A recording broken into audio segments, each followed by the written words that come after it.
Bonjour chers amis, j'ai choisi ce chant de Johann Sébastien Bach, que ma joie demeure. Hein. La joie du Seigneur doit être notre force, elle doit être au rendez-vous lorsque nous sommes au lever du lit, parce que c'est cette joie qui est notre force, disait le livre de Néhémie. Comment commencer sa journée? C'est le défi qui se présente à chaque enfant de Dieu, car les jours qui se succèdent ne se ressemblent pas. Cependant, l'attitude que nous devons avoir pour affronter chaque journée doit se ressembler à son origine, c'est-à-dire rechercher la présence de Dieu. Je lis un texte. Éternel, le matin tu entendras ma voix, le matin je disposerai ma prière devant toi et j'attendrai. On ne reçoit pas une instruction à la fin de la journée. Beaucoup d'enfants de Dieu, dans leur discipline, ils préfèrent lire la parole de Dieu que le soir, et le matin, ils se réveillent et s'occupent d'autre chose. Normalement, on reçoit l'instruction de la journée de la part de Dieu tôt le matin. Donc, il faut apprendre à se lever le matin.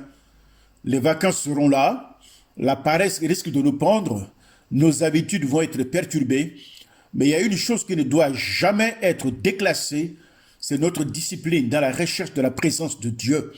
C'est là où nous puisons les forces. Beaucoup de chrétiens reviennent des vacances complètement déplumés. Ils perdent leur force, ils perdent leur élan. Tout ça, c'est pour avoir négligé d'être dans la discipline de la prière et de la lecture de la parole de Dieu tôt le matin.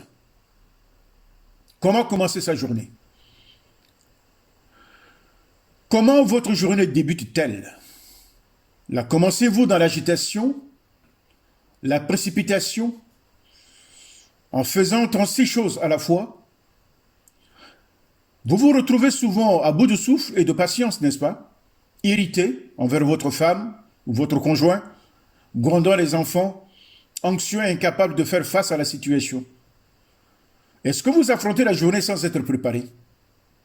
Si vous affrontez une journée sans être préparé, c'est que vous n'êtes pas armé.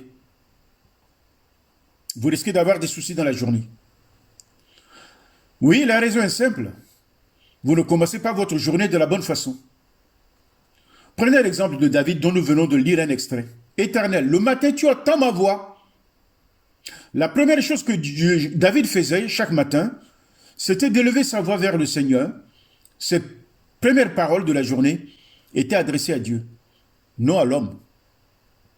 Ça, c'est un principe. Il peut être le vôtre. Il poursuit.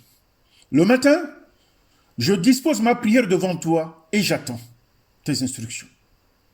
Quelle manière avisée de commencer la journée. Élevez votre voix vers Dieu dans la prière, cher ami.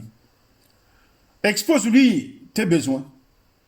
Place devant lui les choses que tu auras à faire dans la journée. Remets-lui les problèmes et les difficultés éventuelles que tu rencontreras. Prévois et soumets tes décisions à Dieu.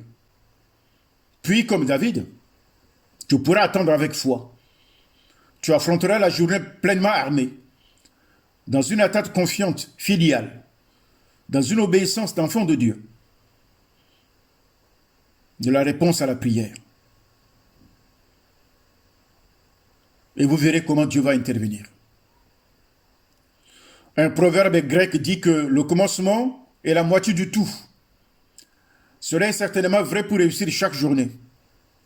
La façon dont nous la débutons détermine pratiquement tout ce qui s'en suivra. La fin de la journée sera rarement plus bénie que son début. Commencez donc chaque journée en élevant votre voix vers Dieu. N'attendez pas la fin de la journée pour recevoir les instructions. La Bible a dit que Dieu nous a donné la terre au Fils de l'homme. Il a créé les astres qui décomposent les jours pour que le jour soit le jour où l'homme se lève pour travailler. Et la nuit soit le moment où l'homme, après s'être recueilli devant la présence de son Dieu, se repose en paix. Parce que la Bible a dit que Dieu nous donne la nuit pour que nous puissions nous reposer en paix. C'est une grâce. Mais pour cela, nous avons besoin de rechercher la face de Dieu. Voilà, je vous invite à cette discipline pendant les vacances.